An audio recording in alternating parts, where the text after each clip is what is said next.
Hello friends, welcome to my YouTube channel. आज का video उन सभी स्टूडेंट के लिए जो CSIR net chemical science exam को पहले ही अटेम्प्ट में क्रैक करना चाहते हैं। CSIR net chemical science exam को क्रैक करने के लिए आपको एक बहुत ही इंपॉर्टेंट टिप्स आज के इस वीडियो में मैं देने वाला हूं। अगर हम बात करें CSIR नेट केमिकल साइंस की कट ऑफ के बारे में, तो अगर आप लास्ट ईयर्स की कट ऑफ को देखेंगे तो आप हमेशा ये पाएंगे कि जूनियर रिसर्च फेलोशिप की जो कट ऑफ है वो हमेशा 50% से लेकर 60% के बीच में जाती है। वहीं लेक्चररशिप की जो कट ऑफ है वो हमेशा 45% से लेकर 55% के बीच में जाती है। और ये जो कट ऑफ है वो अनरिजर्व्ड कैटेगरी के लिए है। रिजर्व्ड कैटेगरी के लिए जो कट ऑफ होती है हर कैटेगरी में, चाहे वो जूनियर रिसर्च फेलोशिप हो या लेक्चररशिप हो, हमेशा अनरिजर्व्ड कैटेगरी से कम ही रहेगी। तो आप ये देख सकते हैं कि जो मैक्सिमम कट ऑफ है जूनियर रिसर्च फेलोशिप के लिए वो 50 से 60%, यानी कि 200 में से अगर आपके 100 से 120 मार्क्स के बीच में आते हैं, और अगर बहुत ही सेफ साइड अगर हम कहें तो 110 से अगर आपके ऊपर मार्क्स है तो आप ये कह सकते हैं कि जूनियर रिसर्च फेलोशिप आपकी इजीली क्लियर हो जाएगी।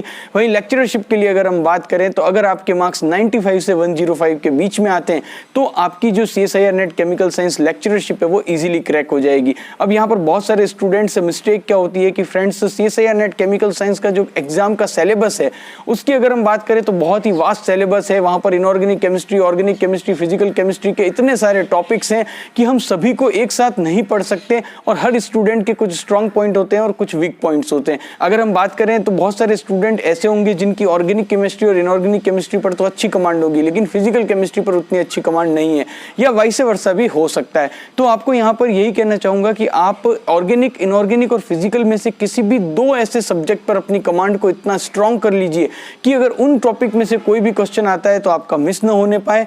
वहीं अगर जो तीसरा छूटा हुआ जो सब्जेक्ट है उसके इंपॉर्टेंट जो टॉपिक है उनको आप कवर कर लीजिए। इससे आप CSIR नेट केमिकल साइंस के एग्जाम में बहुत ही अच्छा स्कोर कर सकते हैं। लेकिन यहाँ पर मैं साथ में ये जरूर कहना चाहूंगा कि जिन दो सब्जेक्ट की आप प्रिपरेशन करते हैं, सपोज कीजिए ऑर्गेनिक और इनऑर्गेनिक को अगर आप अच्छे से पढ़ रहे हैं तो फिर आप उसमें इतनी अच्छी प्रिपरेशन कीजिए कि उन दोनों सब्जेक्ट में से कोई भी क्वेश्चन आपसे मिस नहीं होना चाहिए, और जो तीसरा जो सब्जेक्ट है उसके इंपॉर्टेंट टॉपिक को आपको कवर करना है। ये स्ट्रेटेजी बहुत सारे स्टूडेंट को हेल्प करती है। अब तक जो हमने वीडियो में टिप्स की बात की उसे मैं एक छोटे से एग्जाम्पल के थ्रू आपको यहाँ पर समझाना चाहूंगा।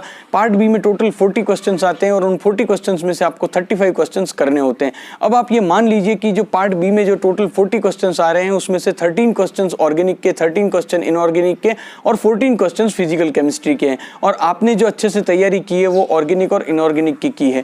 तो आपको यहाँ पर 26 क्वेश्चंस जो है वो टोटली आपको सही करने होंगे, क्योंकि पार्ट बी में जो क्वेश्चंस आते हैं वो इतने ज्यादा टफ नहीं होते। आपने फिजिकल केमिस्ट्री के 4 क्वेश्चन भी कर लिए, यानी कि आपने अगर टोटल 30 क्वेश्चन कर लिए तो यहाँ पर आपके 60 मार्क्स तो कंफर्म हो गए। अब बात करते हैं पार्ट सी की। तो पार्ट सी में टोटल 60 क्वेश्चन आते हैं, और हम ये मान लेते हैं कि 20 क्वेश्चन ऑर्गेनिक से, 20 क्वेश्चन इनऑर्गेनिक से और 20 क्वेश्चन फिजिकल केमिस्ट्री से आते हैं। अब टोटल 60 क्वेश्चंस में से आपको 25 क्वेश्चंस ही करने होते हैं, और ये जो एक क्वेश्चन होता है ये 4 मार्क्स का होता है। तो यहाँ पर अगर आप फिजिकल केमिस्ट्री को बिल्कुल पढ़ के नहीं गए हैं और ऑर्गेनिक और इनऑर्गेनिक केमिस्ट्री ही पढ़ के गए हैं तो आप ऑर्गेनिक और इनऑर्गेनिक के जो टोटल 20 क्वेश्चंस आएंगे, टोटल जो 40 क्वेश्चंस है उन 40 क्वेश्चंस में से आपको केवल 25 क्वेश्चन ही करने हैं। तो आप समझ सकते हैं कि यहाँ पर आपके पास चॉइस है, और आप इजीली थोड़ा सा अपनी प्रिपरेशन स्ट्रेटेजी को अगर इस अकॉर्डिंगली प्रिपेयर करेंगे तो आप बहुत अच्छे से CSIR नेट केमिकल साइंस का एग्जाम क्लियर कर पाएंगे। आपको मैंने पहले ही बता दिया कि जो कट ऑफ है, आप लास्ट टाइम की कट ऑफ भी देख सकते हैं,